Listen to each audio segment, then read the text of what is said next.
Are home prices finally coming down, and will interest rates ever get below 6.5%? How will the Los Angeles fires impact insurance in California? Hey, I'm Chris Lamm. I'm a mortgage lender for 22 years based out of California. In this video, I'm going to talk about the impact in the insurance industry that we may see as a result of the LA fire. We're also going to talk about interest rates and what we think they're going to do the rest of the year. And we're going to talk about home prices because Redfin's most recent report for the last year of 2024 shows that prices are coming down in many markets. So the first thing I want to talk about is the Los Angeles fire. Now, this was a very, very sad event for anyone that lived in the Los Angeles area, and my heart goes out to them. But the big concern is how this is going to impact the rest of California. Now, for anyone that has bought a house in California over the last couple of years, you're no stranger to the challenges with homeowners insurance. Now, most of the legacy insurance companies in California have already pulled out of California, and they're not writing policies. And just 60 days before the Los Angeles fire, State Farm canceled 72,000 policies in California, and 30,000 of them were homeowners, and some of them in the LA area. As a result of most of the insurance companies no longer writing policies in California for homeowners or home buyers, California came up with a state insurance called the California Fair Plan. And this is an insurance that was intended to bridge the gap for people that were wanting to purchase a home, or for people that owned a home and they were getting canceled by their insurance company to find a solution to homeowners insurance. Now, for people that don't know, the California Fair Plan is an insurance policy that was created in California to bridge the gap for people that were losing insurance or people that wanted to buy a home in an area where they could not get an insurance policy. California Fair Plan was never intended to be an insurance that was going to solve the problem for the problems we have in California. It was meant to be a temporary solution, and it was also meant to be a company that would likely go insolvent because they wouldn't have the funds to meet the giant need of homeowners in California. One of the problems with the California Fair Plan is they have $377 million available right now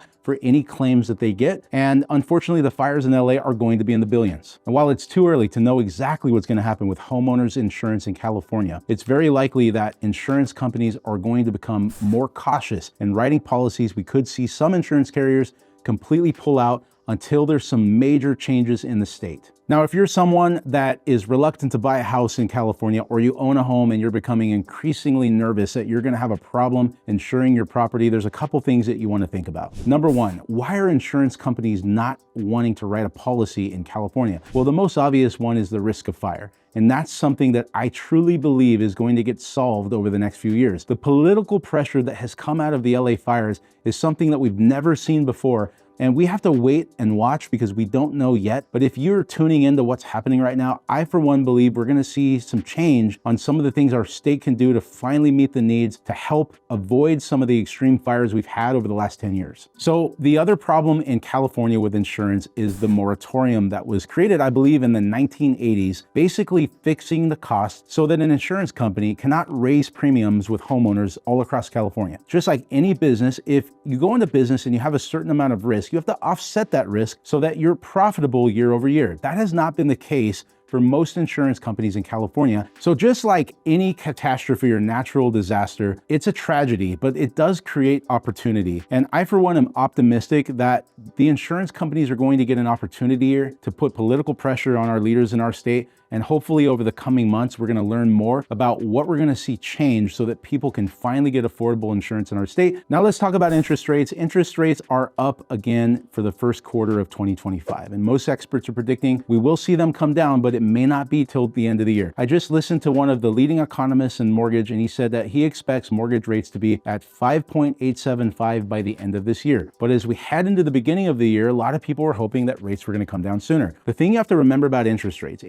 come down because the economy is weak. Interest rates come down because inflation is lower. And those are the two things we're going to want to keep our eye on. Now, most experts predict with Trump going into office that the economy will get strong, which is not going to help interest rates coming down. But by the end of the year, we should see rates come down in a meaningful way. The last thing I want to talk about is home prices. You know, a lot of lenders and realtors are not going to talk about this, but the truth is we are seeing prices come down in many markets in California, as well as Florida and a lot of other states. The one thing I want to say about that is we're looking at November, December, and January, and you can never really measure home prices over 3 months. You have to look year over year. If we were to zoom out and look at where home prices were in January of 2024 to where they ended in December, most states saw a modest appreciation of 2 to 5%. And as we head into 2025, it's very likely that when we get into the spring, the housing market is going to get hot, and we will still see home prices go up from 4 to 5% in the state of California. What that really means is that home buyers that are in the market right now, they're getting a better deal. Anytime you have a sluggish market where sellers are not getting offers, they have to compete with the other comps in the market. Right now, if someone's selling their home and it's fixed up and it's priced right, it's selling pretty fast, and in many cases, they're getting